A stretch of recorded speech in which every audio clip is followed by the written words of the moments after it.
Mi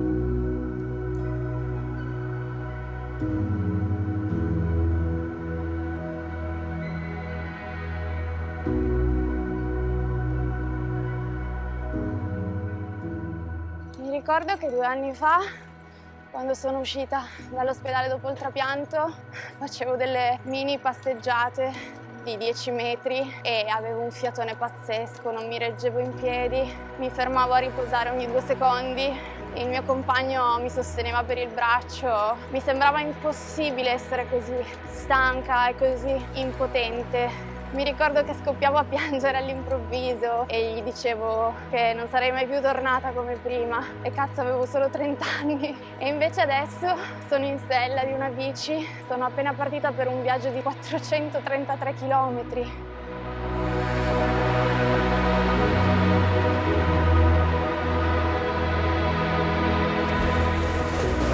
Anche questo fa parte della determinazione, sai tipo quando parlavamo di questo progetto, no? Faremo il viaggio delle stelle in bici elettrica, poi c'è il momento in cui dici vabbè ma no, ma non è vero, cioè, ma ragazzi, ma guardiamoci in faccia, ma non può essere, e siamo qui.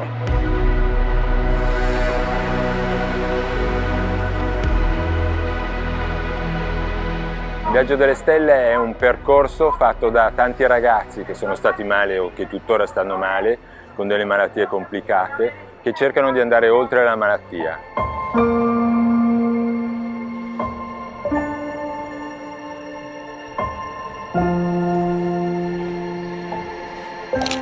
Ci andiamo con delle bici elettriche, lo facciamo a tappe, facendo circa 70-80 km al giorno. Ci fermeremo anche in alcuni luoghi che sono luoghi importanti per l'Italia, luoghi di cicatrici. I ragazzi nostri, believers, che credono in un futuro migliore, hanno a cuore questa cosa delle cicatrici. Strong like a tree, there's roots where I stand. Oh, I've been running from the law. Hope they won't shoot me down soon. Hanno scritto chimera perché io sono una chimera, perché ho 2 DNA dopo il trapianto di midollo e quindi sono una chimera.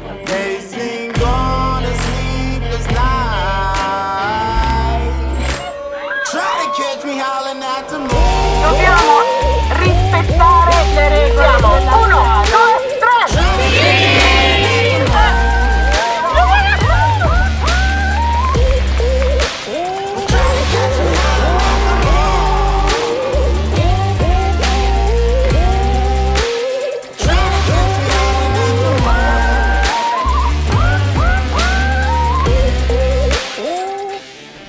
Siamo partiti, un viaggio di 430 km dove praticamente esistevano solo fiato, biciclette e tanta voglia di fare, soprattutto tante gambe. Io sono un ragazzo amputato, ho scelto questa operazione per in quanto ho avuto problemi più gravi, portato all'esasperazione della malattia, ho deciso di fare questa scelta importante. Una scelta che sicuramente mi ha cambiato la vita, non tornerei mai più indietro perché una gamba tua ma che poi puoi utilizzare solo al 20%, allora preferisci amputare per la parte più drastica e usare finalmente una gamba non tua, ma al 100%. Ecco nella dimostrazione. Sono qua in bicicletta in sella, la voglia che mi spinge di fare questo viaggio è alle stelle, l'adrenalina è a 1000.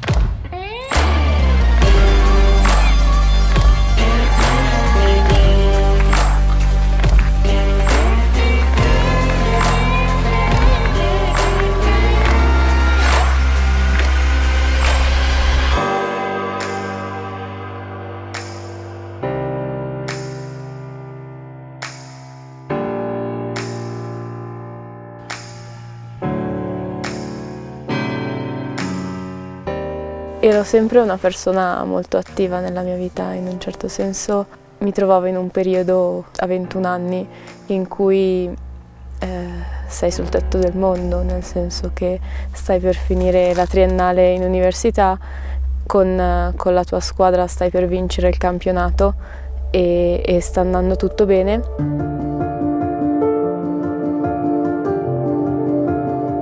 In un certo momento inizi a sentire che il tuo corpo non reagisce come dovrebbe, inizi ad essere influenzata spesso rispetto a prima, quando non lo eri mai, e la notte non dormi poco.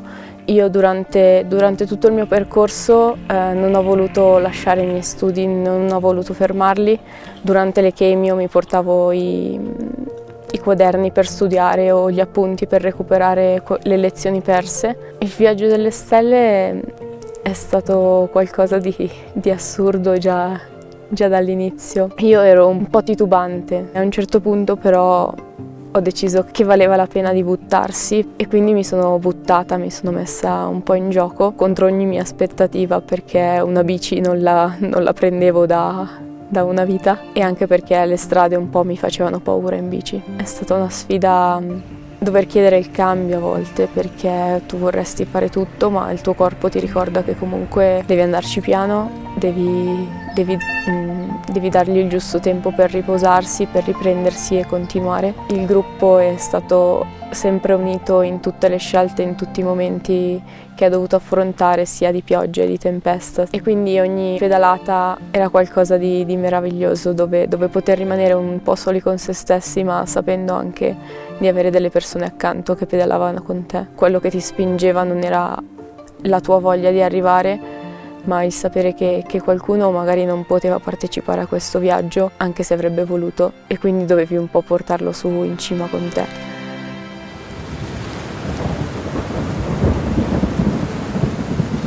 Quando hai qualcuno accanto che si siede con te e prende la pioggia, è più facile poi trovare un po' di forza per potersi mettere di nuovo in sella e ripartire. Direzione Verona, vabbè, ci rifaremo gli occhi con l'arena, che è bella anche sotto la pioggia, no? Chi se ne frega.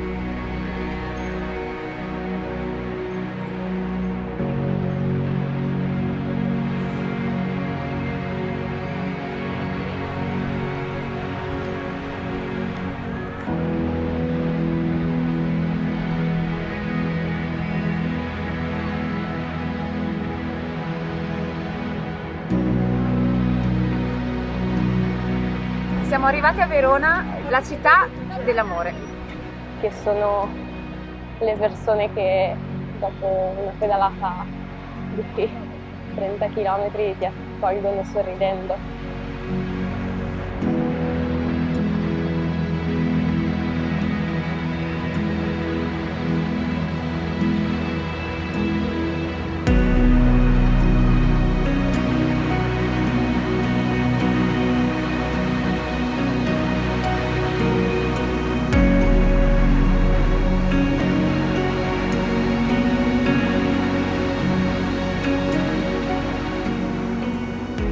Questa roba della bici sicuramente mi ha dato parecchia emozione. Ho deciso il giorno dopo di fare altri pochi chilometri sul tandem, sempre con Bill, dopodiché ho approfittato di una pausa caffè in un bar per chiedere a una compagna di provare una bicicletta in singola, no? Per dire: ce la faccio, non ce la faccio, potrei provarci, potrei non provarci. Ho provato nel piazzale del parcheggio ed effettivamente secondo me potevo farcela in quel momento lì. Alla fine ero talmente emozionato nel ripartire da solo, vai, scendi, vai di corsa, rallenta, stai in gruppo, comunque mi ha emozionato tantissimo. Alla fine quel giorno lì mi sono fatto quanti? 60-70 km tutte in solitaria, quindi è stata un'emozione veramente fortissima, perché appunto dopo 10 anni tornare a pedalare da solo, posti sconosciuti, è stata una botta. Daylight is fading.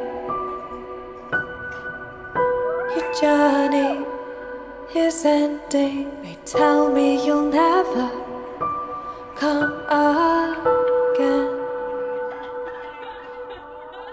My heart is heavy from holding so tightly till only a memory remains. Prima di venire qui avevo ansia, però ero molto molto contenta e non vedevo l'ora di partire insieme. Questa nuova esperienza big challenge perché non sono mai andata in bici oltre intorno a casa. Sono riuscita a andare in bici con voi e ho fatto più di quello che pensavo e ho capito che c'era una forza di me, devo solo credere in me stessa come dobbiamo fare tutti noi perché tutti di noi abbiamo questa forza ma è difficile trovarlo. E mentre ero in bici c'era un momento che ho detto mi sento proprio viva, era bellissimo e non voglio perdere questa cosa.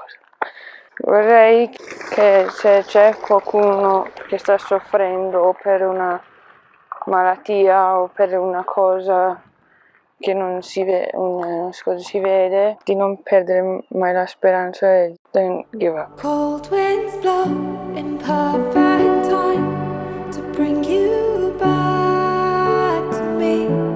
Until then, let me sleep until the warmth of the sun is on our side.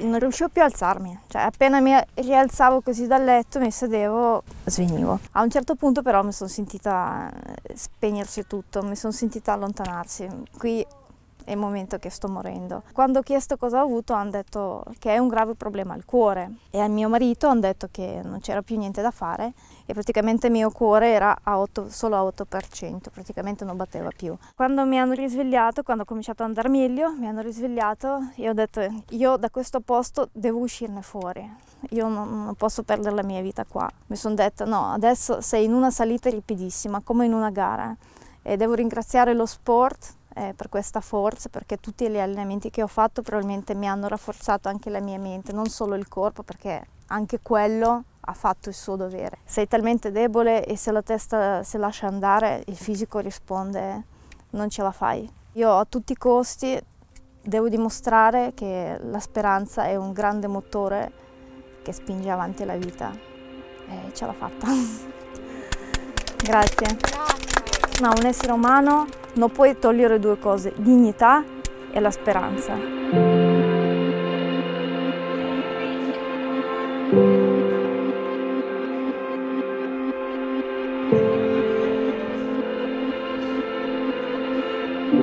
Io penso che c'è necessità che noi in prima persona ci mettiamo in gioco per raccontare, ci deve essere uno sforzo da entrambe le parti, allora noi dobbiamo avere la forza di raccontare le cose e dall'altra parte ci deve essere la disponibilità all'ascolto. Posso immaginare quanto la gente sia terrorizzata da tante cose, dalla sofferenza, da una malattia infettiva come l'HIV, però ci sono tante cose che non si sanno e se da entrambe le parti ci fosse racconto e ascolto, forse la società diventerebbe un po' più equilibrata.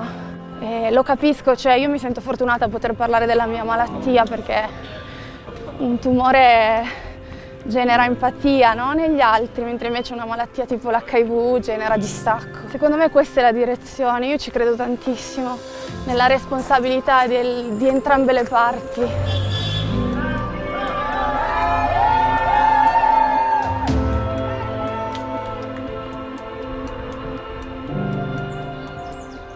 La mia storia, secondo me, non è importante per me. Non è importante raccontarla perché è la mia storia, ma penso che sia importante perché 700 bambini in Italia sono nati seropositivi a cavallo degli anni 90, inizio 2000, anni 80 addirittura, e di questi bambini però non si sa nulla, come se non esistessero. Non voglio farmi vedere in video, non voglio essere riconosciuta, ma non tanto per me, non è che mi cambierebbe niente. Anzi, sono una di quelle persone che si vuole battere per sfatare i luoghi comuni su questa malattia. soltanto che, essendo nata 22 anni fa seropositiva da una coppia di seropositivi e quindi sono stata contagiata dalla nascita, in ballo non c'è solo la mia di immagine, ma anche quella dei miei genitori.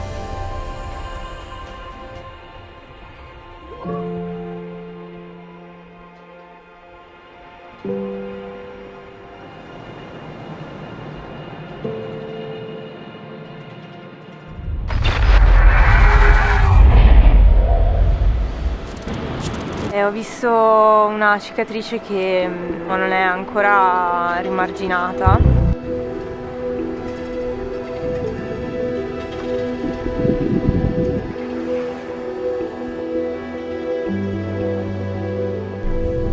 E penso sia un disastro talmente enorme, immane, che non ci sono parole per spiegarlo.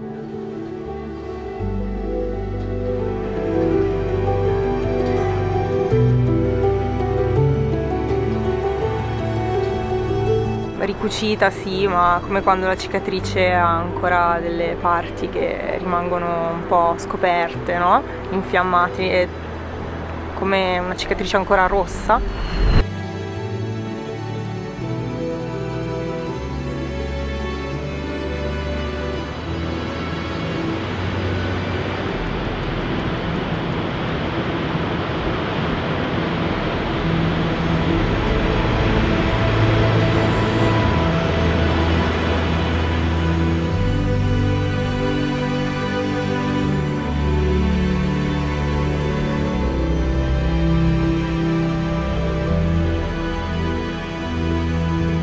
La natura dell'essere umano sia comunque andare avanti in qualche modo, pur portandosi dentro le proprie ferite, le proprie cicatrici per sempre, anche per tutta la vita, però dire vabbè, andiamo avanti, cerchiamo di fare qualcosa di buono, cerchiamo di ricordare, ma anche fare altro, fare cose nuove senza ripetere gli stessi errori possibilmente, e quindi andare un po' oltre le cicatrici.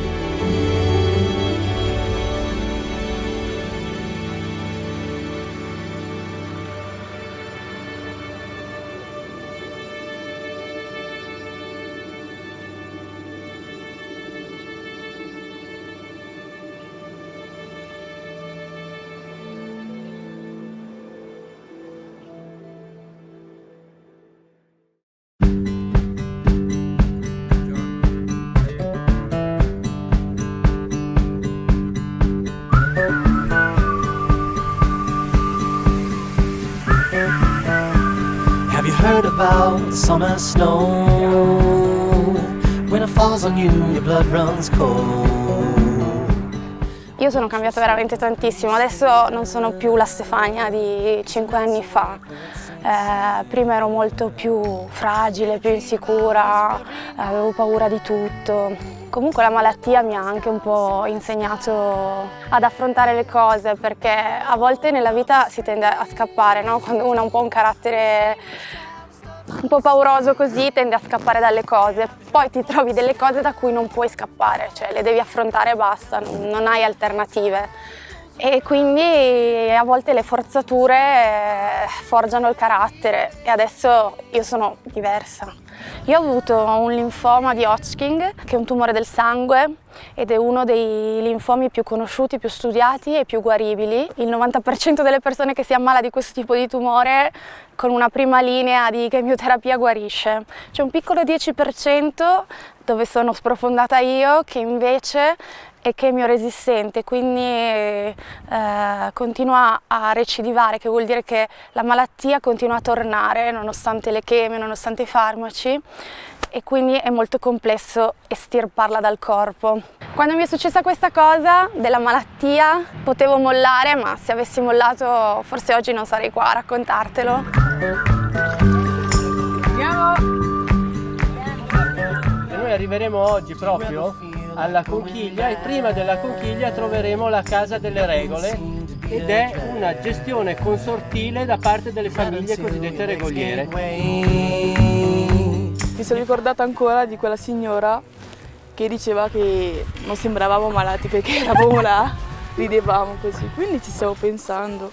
Cioè, non so se considerarla una cosa positiva o negativa. Cioè, per me è positiva perché Questo vuol dire che in certo senso abbiamo imparato a convivere con la nostra malattia, ma in certo senso è anche negativo perché questa... Era convinta. Esatto. Non lo fossimo, possiamo lì a recitare. Ma perché lei aveva uno stereotipo, tipo i malati devono sempre essere quelli tutti, non so, pallidi, secchini, sempre sul letto così. Never thought ahead of my 2 feet. Never had a care in the world, you see. Have you heard from the sky all about it? Down the river, high tide flows around it.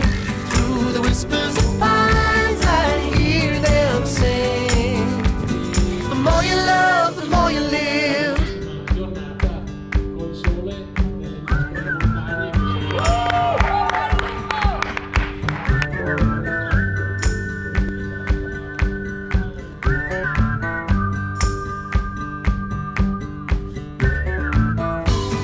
Heard from the sky all about it.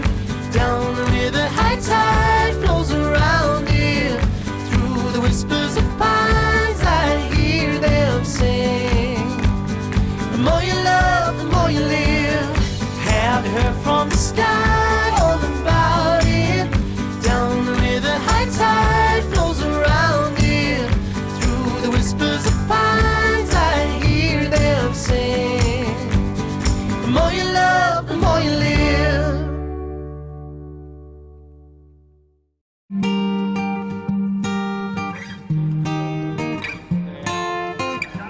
Is it alright if I stay today? Is it alright if I stay today? Billy è la mia famiglia praticamente, perché da quando sono entrata con loro non mi sono più sentita un adolescente col cancro, ma una ragazza che semplicemente ha avuto un brutto incidente nel suo percorso di vita e che ha contratto ragazzi che hanno avuto lo stesso incidente. Sono stata accolta come non mi era mai capitato. Leave my pride, oh, is it alright if I stay? Quando sorrido perché sono felice veramente e un tempo non era così. È bello perché mi sento libera. Oggi ho percorso 200 metri in salita in bicicletta, che possono sembrare pochissimi, ma per me è stato un grande successo, enorme direi.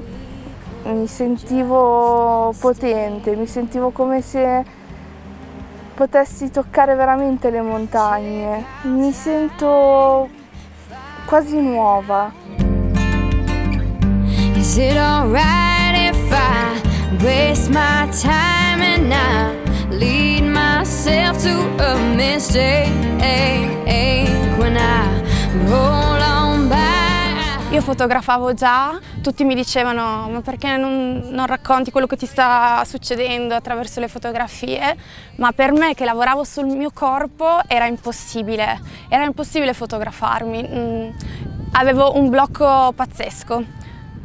Così ho provato a fotografare gli altri. Questo meccanismo di entrare così dentro gli altri, questo scambio, mi ha dato un po' di coraggio e ho ripreso a fotografare me stessa. Con l'autoscatto ho provato a guardarmi attraverso la lente della macchina fotografica e piano piano ho ricominciato ad accettarmi, a riaccettare il mio corpo, che oggi è diverso. Non si vede, ma dentro è passato un uragano che ha lasciato dei segni moltissimo indelebili che mi porterò avanti per sempre, con cui faccio i conti tutti i giorni, che mettono a dura prova la mia professione, il mio rapporto con gli altri, la mia vita di coppia, con cui però sto imparando a convivere.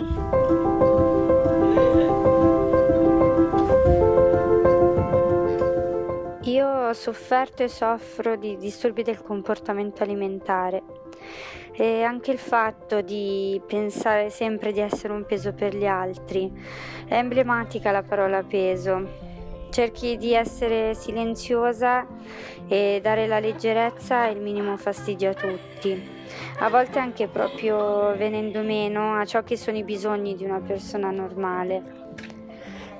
Invece ho capito che chiedere aiuto è normale, capire anche che si hanno dei bisogni è normale, cioè capire che appunto anch'io posso fermarmi. Continuare a rimandare o far finta che non sia un problema, secondo me non porta da nessuna parte.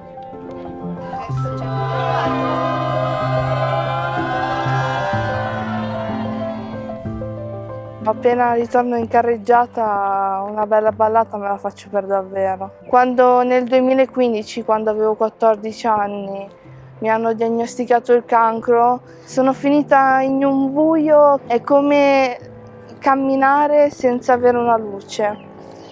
Poi piano piano nel mio tunnel buio accendevo qualche lanterna. Alcune si spegnevano, altre si riaccendevano. Ora io sto cercando la fine di questo tunnel.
Mi piacerebbe che la fondazione fosse qualche cosa, un argomento forte contro gli stereotipi, come per esempio pensare che i malati siano delle persone da compatire, siano delle persone solamente da assistere, solamente da aiutare. Sono delle persone da aiutare, però sono delle persone come tutti noi, come tutti. Sono delle persone che devono cercare di vivere bene. Per vivere bene devono tirare fuori la forza che hanno dentro, devono tirare fuori orgoglio, devono tirare fuori energia. Quindi è importante che nel periodo della malattia o per il tempo che ci è dato da vivere ce la si metta tutta. E il Viaggio delle Stelle è stato un bellissimo strumento attraverso il quale i ragazzi hanno effettivamente fatto qualche cosa che non pensavano di essere in grado di fare. Hanno fatto un percorso, alcuni dei quali per la prima volta dei lunghi percorsi, dei lunghi tempi in bicicletta, dei quali poi alla fine sono stati orgogliosi perché magari non erano mai andati in bicicletta.